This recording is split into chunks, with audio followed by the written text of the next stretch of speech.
Hi everyone, thanks for dropping by my YouTube channel today where I'm about to do final tests on DJ's Breckwell brand Pellet Stove Controller. This controller belongs to DJ's father. He's had some problems with the auger drive on it. The green light at the top would come on. We would see the light behind the faceplate drive, but the auger would not drive. The auger motor itself would not drive. He also had a request that I replace the knob on the front panel here.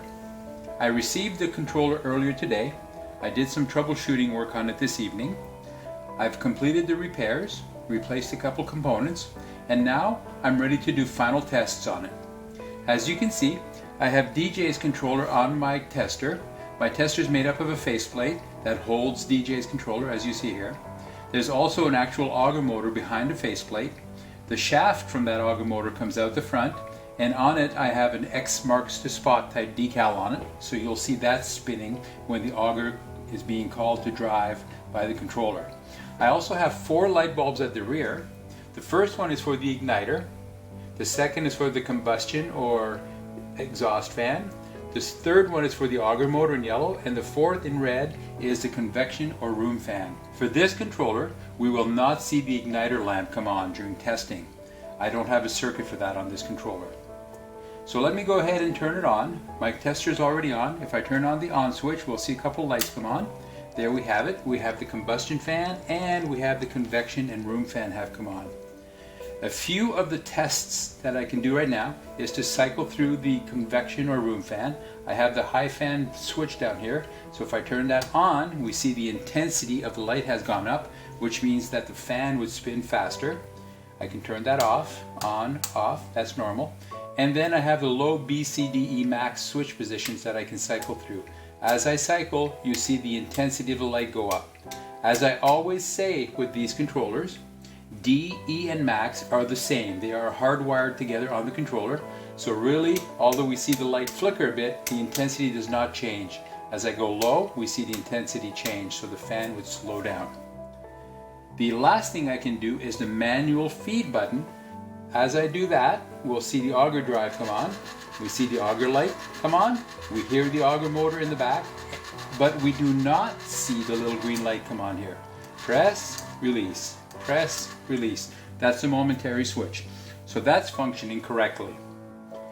The next thing we'll do is to go into automatic mode. To do that, the auger switch here, I'll press on that, and when I do, the green light at the top to tell me I'm in automatic mode will come on, and we may see a quick cycle of the auger. So let's do that. There, we are now in automatic mode. The green light is on, but we did not see an auger cycle. So a timer has started, which is approximately 20 seconds because we're in low mode right now. And that will time when the first instance of the auger drive will come on. So that should be on shortly. When we do, we'll see the green light in the back here come on. Hopefully we can see that on the camera. Keep an eye here. Just there we go.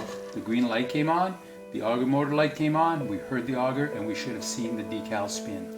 Let's do one more cycle of that. And notice how short of a cycle it is and how long the time in between events is. Very short.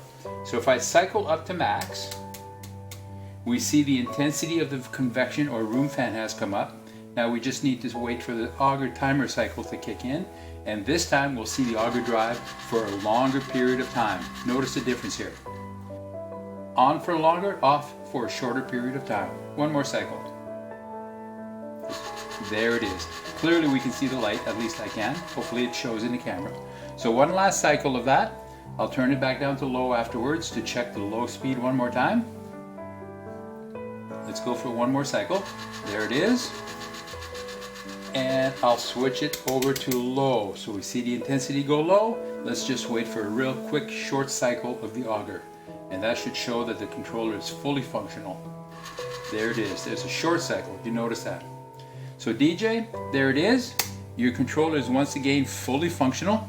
I want to thank you very much for sending that to me. I appreciate it. Thank your father as well. And for all you other viewers, if you have a pellet stove controller of your own that you're having issues with, whether it's a Breckwell brand, digital or analog, a Quadrifire, USSC or other brand, and you're having some issues with it, If you'd like to discuss those with me, I'd be more than happy to speak with you about those. You can find my contact information in the video description just below this video. In the meantime, I hope you'll take a few seconds to give this video a thumbs up and subscribe to my channel. I would appreciate that very much. Thanks everyone. Bye bye.